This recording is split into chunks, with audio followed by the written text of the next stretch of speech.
ब्रह्मदेव मंदिर पापड़ देव स्थान के बारे में जानकर आप हैरान रह जाएंगे।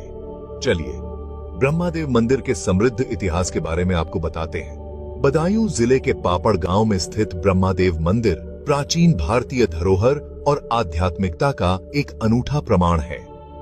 किंवदंतियों के अनुसार यह मंदिर उस स्थान को चिन्हित करता है जहां भगवान की अलौकिक शक्तियां आज भी विराजमान हैं।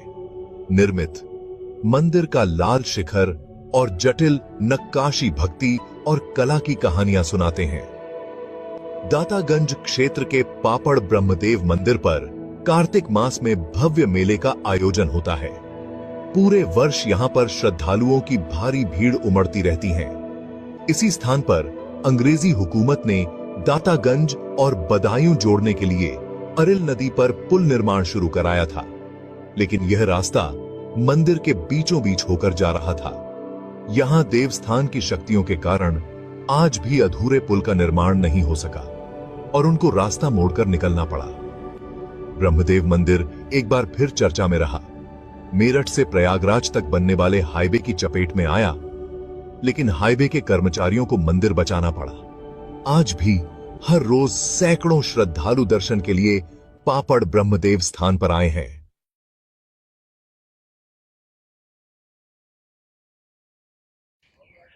तो जिन ऐतिहासिक धरोहरों की अगर हमने बात की तो उसमें एक प्राचीन स्थल जहां हम आपको लेकर के आए हैं वो है बदायूं जनपद का ब्रह्मदेव मंदिर। हालांकि ये बदायूं जनपद का ब्रह्मदेव मंदिर दातागंज विकास क्षेत्र के पापड़ हमजापुर गांव में पड़ता है और इसकी जो ऐतिहासिक स्थिति है, ऐतिहासिक जो बताया जाता है कि ये बहुत प्राचीन स्थल है और प्राचीन स्थल इसका इतिहास ये है कि करीब ये 900 वर्ष पुराना बताया जाता है।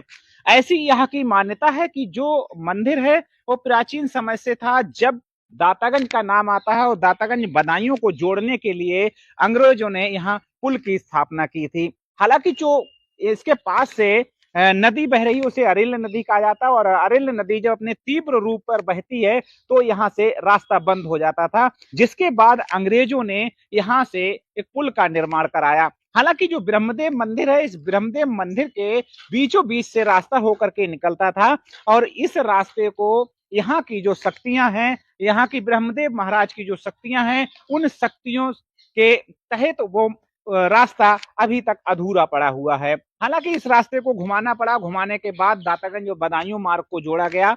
ऐसा ही अभी जो वाक्य है वो है मेरठ से प्रयागराज जाने वाले हाईवे का। जब मेरठ से प्रयागराज तक बनने वाले हाईवे का जब प्रस्ताव हुआ, अब इसकी जब भूमि की प्रस्तावना हुई, हाईवे जब निकल रहा था तो ऐसी चर्चाएं रहीं कि ब्रह्मदेव मंदिर हाईवे में चला जाएगा। यहाँ के जनता, आसपास के क्षेत्र के लोगों में एक जो यहाँ के मंदिर जाने के बाद जो लोगों ने यह इंजाम लगाया, लोगों ने बड़ा प्रयास किया। हालांकि सबसे अहम भूमिका यहाँ के महंत की रही। महंत जी ने पूरे प्रदेश के जो मंत्री थे, प्रदेश के जो हाईवे के बनाने वाले थे, सबसे आग्रह किया। हालांकि हाईवे में ये मंदिर नहीं बचेगा। पर देखिए ब्रह्मदेव महाराज का जब चमत्कार होता है तो हाईवे कई किलोमीटर पीछे से हल्का मोड़ लेने के बाद आज भी पूरा मंदिर सुरक्षित है। हम अपना कैमरा पर्सन से कहेंगे कि देखिए जिस तरह से हाईवे निकलता है वो हाईवे के बावजूद निकलने के बावजूद आज मंदिर पूरा सुरक्षित है और हाईवे भी आसानी से निकल रहा है। हालांकि उत्तर प्रदेश गवर्नमेंट जो है इस हाईवे को महाकुंभ शुरू होने से पहले संचालित करने की बात कर रही थी, शुरू करने की बात कर रही थी, क्योंकि महाकुंभ का जो आयोजन होना था उसको लेकर के यहाँ पश्चिमी उत्तर प्रदेश और पूर्वी दोनों इस हाईवे से जुड़ जाएंगे और बड़ी संख्या में लोग कुंभ में आसानी से कुंभ का आनंद ले सकेंगे। तो ये ब्रह्मदेव की कृपा रही कि हाईवे भी बच गया और मंदिर भी सुरक्षित है। ये मंदिर लगभग 900 साल पुराना है। यहाँ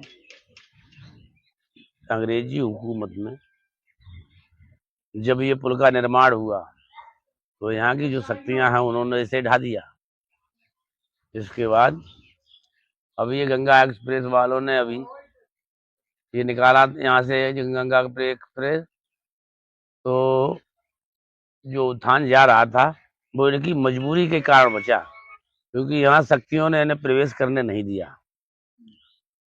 और यहाँ रोज मेला ही रहता है, 100-200 आदमी 500 आदमी डेली का ही आना जाना है, और बड़ा सिद्ध जगह है। महाराज यहाँ पर एक बहुत ऐतिहासिक दंगल भी होता है, बड़ा मेला भी लगता है, वो कौन से समय पे लगता है, कितना समय चलता है? वो 8 दिन में, जो हमारे मेले का टाइम होता है दीपावली पर, उसी के साथ साथ 8 रोज दंगल का भी प्रोग्राम होता है, जहाँ दूर दराज से पहलवान हमारे यहाँ दंगल में आते हैं और आनंद, और पूरे क्षेत्र के लोग उसका आनंद लेते हैं। मेले का जो भी है कार्यक्रम, वो सब कार्यक्रम यहाँ चलते हैं, खेल कूद दंगल। हम लोगों के यहाँ पूरा प्रयास रहता है कि हमारे मेले की तरक्की हो, उन्नति हो, इसलिए सहयोग भी देते हैं, करते हैं। सिर्फ देव शक्तियाँ जिन्होंने स्वयं अपना उत्पात शुरू कर दिया। यहाँ जब कहीं एक डंपर वाला आया, उसने कहा कि मैंने यहाँ ऐसे जने कितने उखाड़ के फेंक दिए, वो भी एक झटके में ही। ये शक्तियां यहाँ जो है अपने आप स्वयं काम करती हैं, यहाँ कोई किसी का वो नहीं है, और वो अपना ही रख रखाव अपने हिसाब से देखती है। इसको बचाने के लिए आपने भी अथक प्रयास ना किया। प्रयास तो किया, प्रयास नहीं अगर करते तो फिर ये कैसे होता। प्रयास तो खूब किया, जहाँ भी हमारी पट थी वहां जाने आने में सब सहयोग, और मूल रूप से सहयोग क्षेत्र का बहुत अच्छा है हमारे पास। 1 घंटे में अगर चाहे तो 4-6 हजार आदमी इकट्ठा कर देते हैं, इसलिए ये बचाया गया, और बचाया तो स्वयं शक्ति ने बचाया। कब से आ रहे हैं? हम यहाँ पर दुकान लगाते हैं, प्रसाद की परचूनी की दुकान है हमारी यहाँ पर। ये ब्रह्मदेव महाराज काफ़ी दिनों से दुकान चल रही है यहाँ पे हमारी। बहुत यात्री लोग आते हैं यहाँ पर, सारे लोग, बहुत भीड़ रहती है यहाँ पर। हद से हाँ, बहुत मानता है, बहुत बहुत दूर के लोग आते हैं यहाँ पर, और शायद यहाँ को कोई पता नहीं है कितने कितनी दूर के लोग चले आते हैं यहाँ पर।